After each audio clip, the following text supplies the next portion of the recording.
I've always considered myself a friendly person, someone who notices the little things.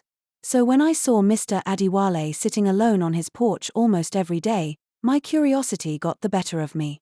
He was an elderly man, probably in his 70s, with graying hair and a slow, deliberate way of moving. His wife had left for a trip to visit family, and his children were living abroad. He was by himself, and I could see the loneliness in his eyes whenever I walked past.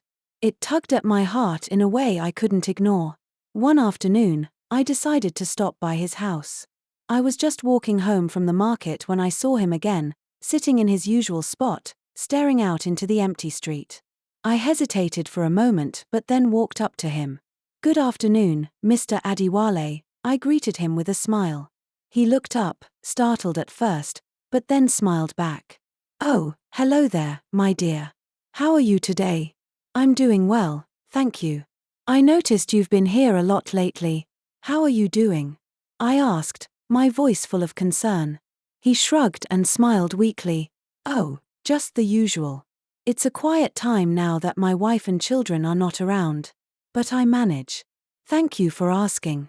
There was something about his voice, the way it cracked with sadness, that made me want to stay longer. "You know, if you need anything, I'm just down the street.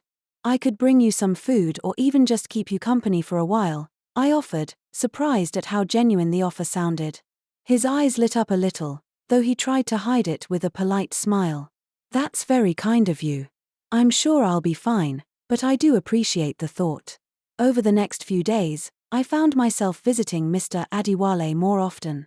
Each time I knocked on his door, I felt a strange pull, like I was doing something good. At first, I'd bring him food or offer to run errands for him, and we'd sit and talk about his past or the world around him. He'd share stories about his younger years, his time as a teacher, and even tales about his children growing up.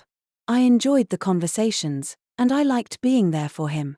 But as time went on, I began to notice things that I hadn't before. I noticed the way his eyes lingered on me when I laughed or how he would smile just a little too long when I complimented him. It was subtle, but it was there. At first, I didn't think much of it. After all, he was an older man, and I was just trying to be kind. But one evening, as I sat across from him on his porch, the atmosphere between us shifted. The sun was setting, casting a warm glow on his weathered face. There was a silence that hung in the air, one that felt different from our usual easy chatter. "You're very beautiful, you know," he said suddenly, his voice low and sincere. I froze for a moment, unsure of how to respond.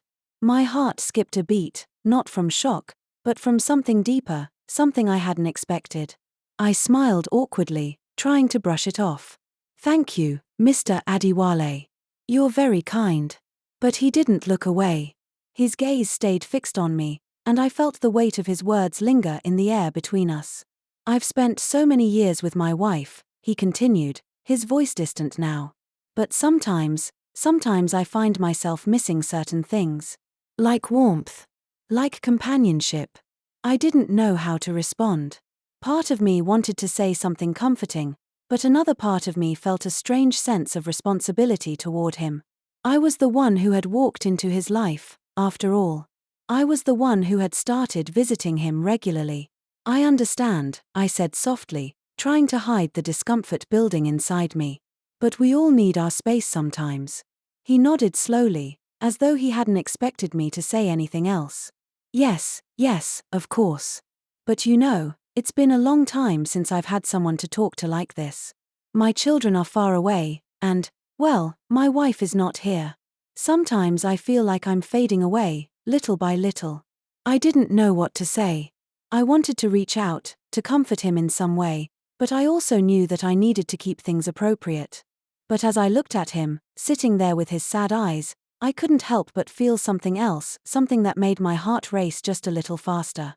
Over the next few visits, things became increasingly difficult to ignore. His compliments grew bolder, more personal, and I found myself wondering if he was starting to see me in a way I hadn't anticipated. And yet, I continued to visit him, unable to pull away. One evening, he asked me to stay longer, as the sun dipped below the horizon and the cool night air began to settle in. I agreed, not knowing what to expect. We sat in silence for a while, the air between us heavy with unspoken words. Suddenly, he reached out and touched my hand. I could feel the roughness of his skin, the warmth of his touch. "You're the best thing that's happened to me in a long time," he whispered, his voice low and vulnerable. My breath caught in my throat. I should have pulled away, should have told him that this wasn't right. But something inside me hesitated. I didn't know what it was: sympathy, guilt, or perhaps something more. Instead of pulling my hand away, I let it stay there, feeling his hand gently clasp around mine. "Mr. Adiwale," I began, my voice shaky. "We shouldn't be doing this. We're just friends." He looked at me then, really looked at me. His eyes were intense, filled with something I couldn't quite place. "I don't want to be just friends, my dear," he said quietly. "I don't want to be alone anymore." I felt my heart beat louder in my chest. I knew I should say something, anything, to end this before it went too far. But the temptation to stay, to keep him company, was growing stronger with each passing moment. The following days were filled with an unspoken tension. Every time I visited him, I felt the pull between friendship and something else, something I wasn't sure I was ready for. I kept telling myself that I was just helping him, being the friend he needed. But deep down, I knew that the lines between what was right and wrong were beginning to blur. And then, one night, it happened. I went over to his house after dinner, like I had done so many times before. We sat on his porch, the sky dark and the stars twinkling above. The conversation flowed easily at first, but I could feel the tension building between us. "Would you stay with me tonight?" he asked suddenly, his voice soft but firm. I didn't know how to respond. Part of me wanted to say no, to get up and leave before anything could happen. But another part of me, the part one was trying so hard to ignore, wanted to stay. I could see the loneliness in his eyes, the need for someone to be there. And I knew, deep down, that I was the one he was relying on. So, I stayed. And that night, the bond we shared became something else entirely. The night was thick with an unspoken understanding between us. The air seemed heavier, charged with a tension that neither of us had dared to acknowledge before. As I sat beside Mr. Adiwale, the quiet of the evening wrapped around us, making it feel like time had slowed down. I could hear my heart pounding in my chest, and I wondered if he could hear it too. I tried to focus on the calmness, the stillness of the night, but all I could think about was the way his hand had brushed against mine earlier. I should have stood up, should have excused myself and gone home. But I didn't. I stayed, and in that moment, it felt like I was giving into something I couldn't explain. "Are you sure you want me to stay, Mr. Adiwale?" My voice trembled a little, and I hated myself for sounding so uncertain. I was scared, and I was trying to make sense of what was happening between us. This wasn't just friendship anymore, and I wasn't sure how I felt about it. He turned to me, his gaze deep and intent. "You've been such a comfort to me, my dear. You don't know how lonely I've been. You're the one thing in my life that makes sense right now." His words hit me harder than I expected. I knew that his loneliness had been growing, that it had become a part of who he was. But hearing him speak so openly, so vulnerably, made me feel a rush of emotions: compassion, guilt, and yes, a strange feeling of power. He needed me, and I knew that. But I also knew that I was walking a very dangerous line.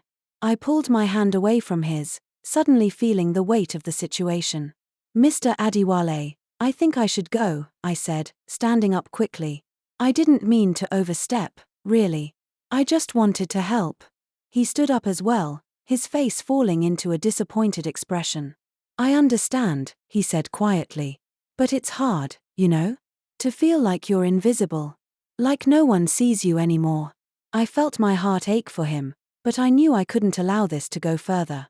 I was only trying to be kind, but kindness wasn't supposed to feel like this. Before I could say anything else, he stepped closer, his presence overpowering. "Please," he whispered, his voice almost pleading. "Don't leave me now." I froze, feeling the heat of his body just inches away from mine. I could smell his cologne, a mix of musk and something familiar, something that made my head spin. My heart raced, and I struggled to keep my breathing steady. He was close, much closer than I was comfortable with, and the temptation to stay, to let him pull me in, was nearly overwhelming. But I fought against it, my mind screaming at me to leave. This wasn't right. It wasn't fair to him, and it certainly wasn't fair to myself. Mr. Adiwale, I said, my voice shaking as I stepped back. I think we need some space. I don't think I should come around anymore. The words felt final, and I hoped they would be.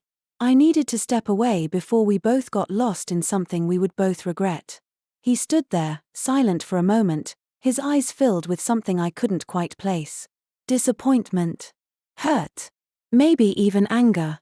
Finally, he nodded, slowly, like he was accepting something painful. I understand, he said quietly. But I'll miss you. I swallowed hard, trying to push down the knot in my throat. I'll miss you too, but it's better this way. For both of us.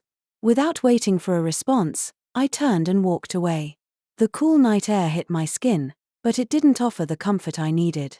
My mind was spinning, full of confusion and guilt. I had just walked away from someone who needed me, someone who had opened up in ways I hadn't expected. But I also knew that the path I was about to take was one I couldn't ignore. The next few days were a blur. I didn't visit Mr. Adiwale, not even once. I felt the weight of his absence more than I cared to admit, but I also knew that I had made the right decision. I had to distance myself from him, not because I didn't care, but because I was starting to feel something that went beyond friendship, something that scared me. But even though I stayed away, I couldn't escape the memories of those moments with him, the way his hand had felt in mine, the softness in his voice, the vulnerability in his eyes. I wanted to forget it all, but every time I closed my eyes, I saw his face, and I couldn't help but wonder if I had made the right choice. Then, one afternoon, after days of avoiding him, I saw him again. He was sitting outside his house, looking out at the street like he had done before. But this time, he didn't seem like the same man I had left behind. There was something different in his posture, something tired in his eyes.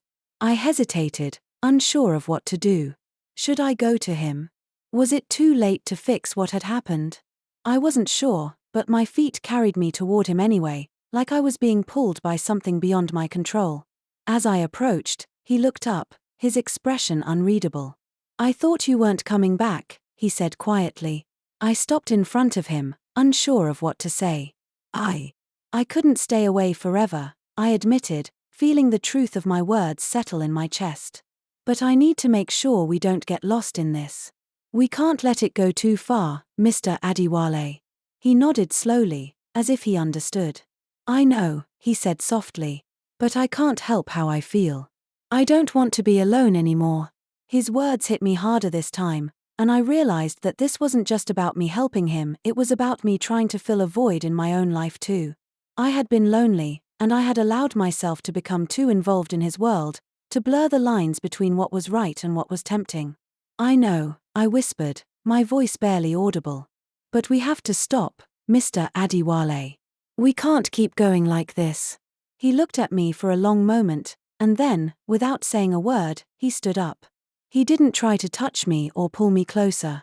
Instead, he simply nodded, his eyes filled with understanding. I'll miss you, he said again, his voice full of regret, but also resignation. And just like that, we stood there, two people caught in a moment of uncertainty, neither knowing what the future would hold. But we both knew that we had to move forward, even if it meant walking away from something that had been so powerful, so confusing, and so tempting.